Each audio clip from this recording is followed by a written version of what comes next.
ये government authorise वे नहीं है बात करने का या कहने का, तो मैं ये नहीं कर सकती। I am sorry sir. Environment के पॉइंट ऑफ व्यू से मैं पहले नेगेटिव देखती हूँ, क्योंकि सर 2013 में हमने देखा था फाइनेंशियली वायबल होने के चक्कर में हमने एनवायरमेंट के साथ बहुत नुकसान हुआ उस टाइम पर, बहुत ज़्यादा कैजुअलिटीज भी हुई। तो मुझे ऐसा लगता है कि पहले जो कैरिंग कैपेसिटी है किसी भी प्लेस की उसे ध्यान में रखना चाहिए, उसके बाद फाइनेंशियल वायबिलिटी आती है। तो सर ज़्यादा टूरिज्म कैपेसिटी से ज़्यादा सही में डेंजरस है। Sir achievements are many after the formation of Uttarakhand. We have seen growth in almost all the spheres, be it education, be it health care, be it the cultural reinvigoration. For example, sir, now the festivals like Phuldehi and Harela are celebrated with huge vigor. But there are challenges still. So, for example, education quality in many of the rural areas remain poor. So, we need to enhance that. Other is the healthcare quality in many of the districts. It is not. आपने भी education health को दोनों को achievement में बोला, अभी आप बोल रहे हो कि they are challenges.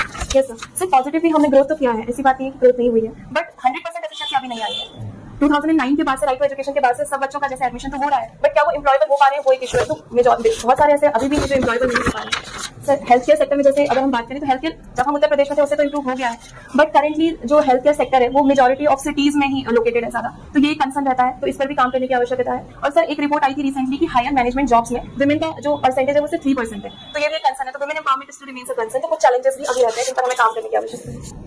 So there are many reasons for the low voting percentage. So first one is the migration out of Uttarakhand. Majority of people were not even present at their polling booth location.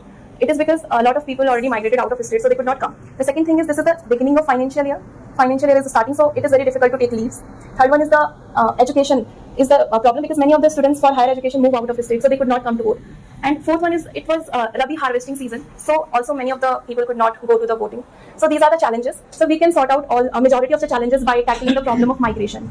So migration can be tackled by providing the quality education, employment opportunities in the state. No, in terms of election. Yes sir. So election के लिए हमें अगर आपने migration बोला है election के terms में, तो उसको election के terms में बताइए. Yes sir.